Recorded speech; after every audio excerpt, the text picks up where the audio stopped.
कृष्ण कहो कृष्ण सुनो लेहो कृष्ण नाम।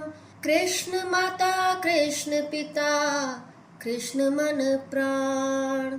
जय श्री कृष्ण। आज की हमारी कथा का विषय है श्री नाभादास जी, जिन्होंने श्री भक्तमाल की रचना की। भगवान श्री हरि के परम प्रिय भक्तों को बड़े ही सुंदर रूप में वर्णित किया। श्री नाभादास जी का जन्म प्रशंसनीय हनुमान वंश में हुआ था। दक्षिण देश में एक ब्राह्मण थे। सब प्रकार से संपन्न होने पर भी संतान बिना दुखी रहते थे। संतों की आज्ञा से श्री हनुमान जी की आराधना की। हनुमान जी की कृपा से उन्हें पुत्र की प्राप्ति हुई। तभी से इस वंश का नाम हनुमान वंश हो गया। इसी वंश में श्री नाभाजी महाराज का प्रादुर्भाव हुआ। श्री नाभाजी जन्म से ही नेत्रहीन थे। आश्चर्य की बात यह थी कि इनके नेत्र के निशान तक नहीं थे। जब नाभादास जी की आयु 5 वर्ष की हुई, उसी समय अकाल के दुख से पीड़ित माता बेटे को लेकर जंगल में आई, किंतु माता का शरीर छूट जाने से नाभाजी अकेले रह गए। उसी समय दैव योग से श्री किल्हर देव जी और श्री अग्रदेव जी दोनों महापुरुष उसी मार्ग से दर्शन देते हुए निकले। वे बड़े भारी सिद्ध संत थे। बालक नाभाजी को अनाथ जानकर उन्होंने अपने कमंडल से जल लेकर नाभाजी के नेत्रों पर छिड़क दिया। संतों की कृपा से नाभाजी के नेत्र खुल गए और सामने दोनों संतों को उपस्थित देखकर परम आनंदित हुए। श्री नाभाजी श्री ब्रह्मा जी के अंश अवतार हैं।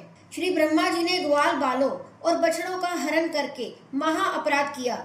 भगवान श्री कृष्ण ने श्राप दिया कि मुझे जानते हुए भी मोहवश ऐसा अपराध किया है, इसलिए तुम अंधे मनुष्य के रूप में जन्म लोगे। ब्रह्मा जी के विनती करने पर भगवान ने कहा, गुरु कृपा से श्राप से मुक्त हो जाओगे।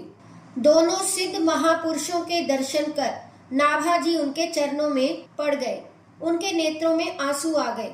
दोनों संत कृपा करके बालक नाभाजी को अपने साथ लाए। गलता आश्रम में सर्वदा संत समूह विराजमान रहता था। श्री अग्रदेव जी ने नाभाजी को संतों की सेवा में लगा दिया। संतों के चरणोदक तथा उनके शीत प्रसाद का सेवन करने से श्री नाभाजी का संत पादोदक एवं शीत प्रसाद में अपार प्रेम हो गया। इससे इनके हृदय में अद्भुत प्रेमानंद छा गया। एक बार स्वामी श्री अग्रदेव जी महाराज मानसी सेवा में संलग्न थे। श्री अग्रदास जी मानसी सेवा में श्री ठाकुर जी को क्रीट मुकुट धारण करा ही रहे थे और श्री नाभाजी अति कोमल एवं मधुर संरक्षण के साथ धीरे धीरे प्रेम से पंखा कर रहे थे। उसी समय श्री अग्रदास जी का एक शिष्य जहाज पर चढ़ा हुआ समुद्र की यात्रा कर रहा था। उसका जहाज संकट में फंस गया। चालक निरुपाय हो गए। तब उस शिष्य ने श्री अग्रदास जी का स्मरण किया। उससे श्री अग्रदास जी का ध्यान अति सुंदर स्वरूप भगवान श्री सीताराम जी की सेवा से हट गया। श्री गुरुदेव जी की मानसी सेवा में विघ्न समझकर श्री नाभाजी ने पंखे की वायु से जहाज को संकट से पार कर दिया और श्री गुरुदेव जी से नम्र निवेदन किया कि प्रभु, जहाज तो बहुत दूर निकल गया, अब आप उसी शोभापूर्ण भगवान की सेवा में लग जाइए। यह सुनकर श्री अग्रदेव जी ने आंखें खोली और नाभाजी की ओर देखकर कहा कि अभी कौन बोला। श्री नाभाजी ने हाथ जोड़कर कहा, जिसे आपने बचपन से शीत प्रसाद देकर पाला है, उसी आपके दास ने प्रार्थना की है। श्री अग्रदेव जी को आश्चर्य हुआ।